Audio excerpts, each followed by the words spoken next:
Matt Goodwin, the right-wing political commentator, appeared on Question Time and debated his views on immigration. Goodwin has become a prominent figure in the right-wing sphere over the last couple of years, and he's now got his own show on GB News. But this was the first time in a while he stepped out of his echo chamber, with one audience member calling out his anti-migration rhetoric.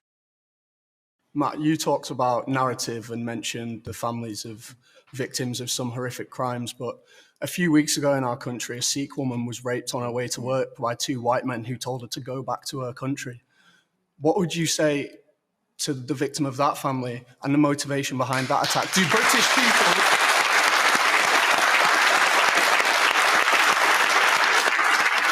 white British people not also commit these violent crimes? Absolutely. And is your narrative not that these crimes are only committed by asylum seekers and refugees? Okay.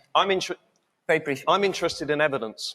The freedom of information requests that have been submitted, because the government won't give you this data. Okay, you're not actually answering his question. You're saying, what would you say to the family of that woman? Misinformation, but they won't give you the information about what's going on in the country.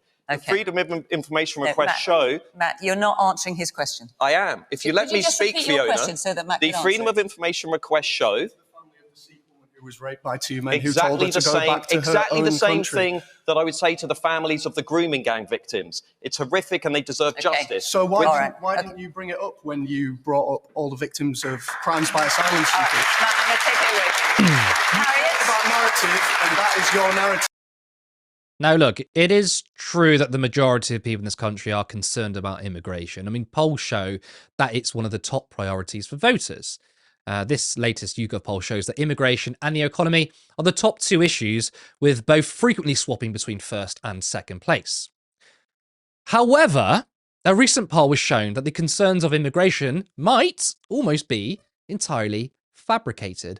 When asked what people's local concerns were, we see a very different picture. So only a quarter of people think that immigration is a major local concern. So despite widespread coverage of immigration, and despite politicians and political parties telling us that, it's the number one or number two issue, that seems to maybe not be the case.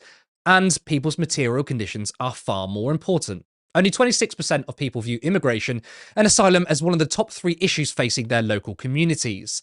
This put it seventh on the list of important local problems, with the cost of living, health, and the economy coming out as the three top responses. Crime, housing, and jobs were also seen as more important local issues for people than immigration. So, what are we looking at here? Two different kinds of polls contradicting each other, right? Well, Saima Saida of the Joint Council for the Welfare of Immigrants said this: "It's a manufactured panic pushed by some politicians and parts of the media to distract from what actually matters to people. Across our communities, we share the same priorities: making ends meet, accessing healthcare, decent schools, and secure homes. We need to end scapegoating and look for solutions." So look, it's hard to disagree that the media is obviously playing a huge role in anti-immigrant sentiment. Barry, what are your thoughts on this poll? Why do you think there's such a disparity between local and national concerns?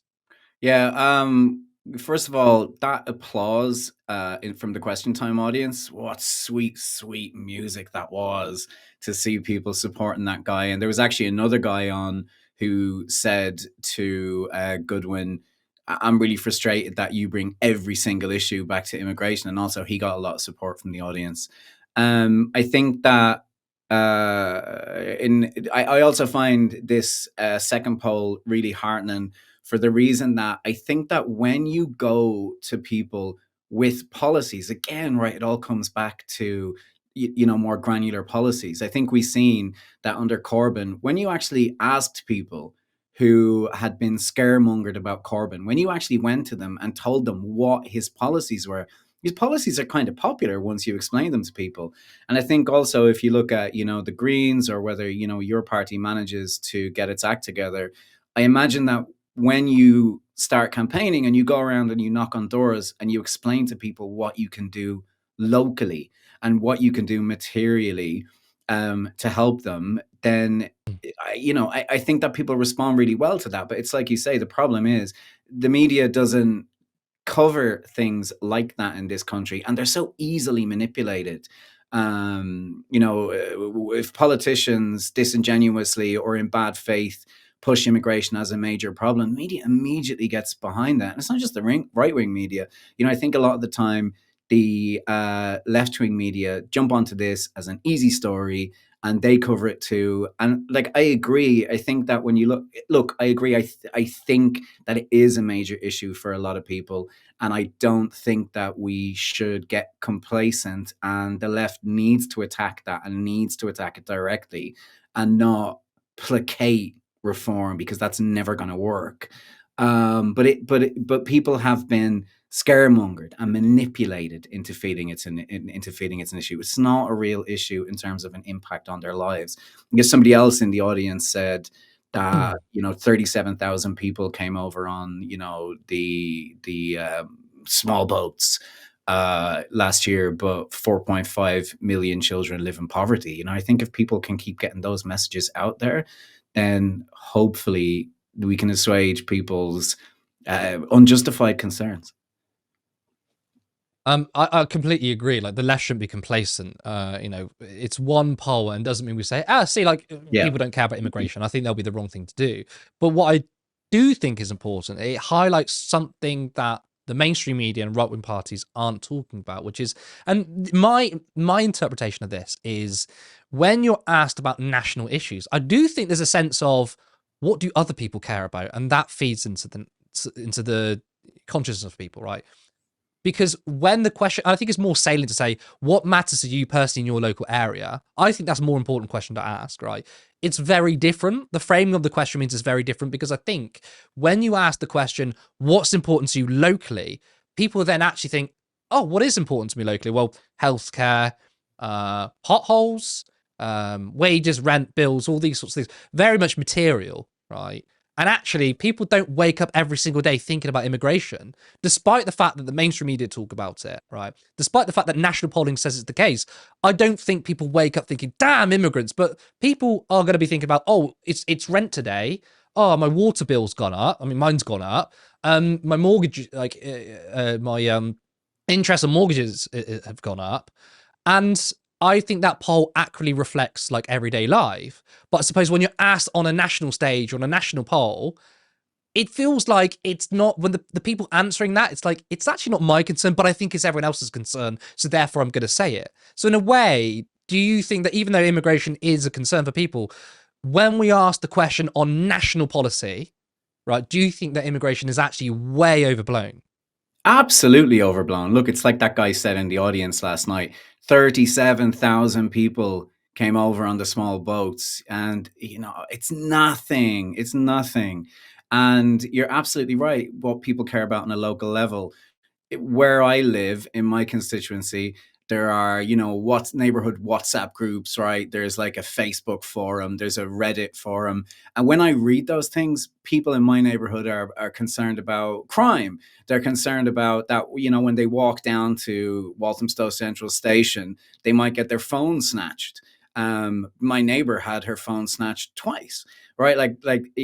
This is something that people are concerned about. They're concerned that, and I was quite shocked about this when I moved to this country, that, to get a GP appointment, you have to run the gauntlet of everybody dialing immediately at 8 a.m. and begging for a bloody appointment. I remember calling and they said, well, we can only see you if it's an emergency. And I said, it's not an emergency, but I need antibiotics. And, I don't think I can get them unless I come down and you listen to my chest, So I think it's stuff like that. I can't get a doctor appointment. I got my phone snatched. It's, like you say, potholes, transport. And again, that's why I think that, if you knock on doors and explain what you're doing to people, or what you're going to do for people, and also just push that into the public conversation, because I actually think that Polanski has proven in a very short space of time that, for example, he can get real issues into the conversation. People now want to confront him on the wealth tax, and I think it's a great thing that people are confronting him. When he went on the Laura Kuenssberg show, but he was interviewed by Victoria Derbyshire, which is interesting because apparently Kuenssberg didn't want to talk to him. But when he was Yeah. interviewed by Victoria Derbyshire, she came with kind of receipts, right? She said, well, it didn't work in this country. It didn't work in that country. You know, you say it's going to raise 15 billion, but in Spain, it only raised 2.2 billion. And he should be put under pressure like that because I think he can respond. And what that means is that we're actually talking about policies on a granular level. How great is that? How unusual is that? I mean, I can definitely tell, yeah, for a lot of people, crime is one, but it's like petty crime and people's like phone snatching. I can Or, tell you like know, like, local WhatsApp groups, all these things, aren't they? yeah, you get burgled and the police say, well, you know, we don't have the resources to come and investigate your burglary, Exactly. you know, which is kind of crazy. And again, like, you know, they have the resources to arrest pensioners, Mm. you know, protesting, but they don't have the resources to come around to my house if somebody breaks in.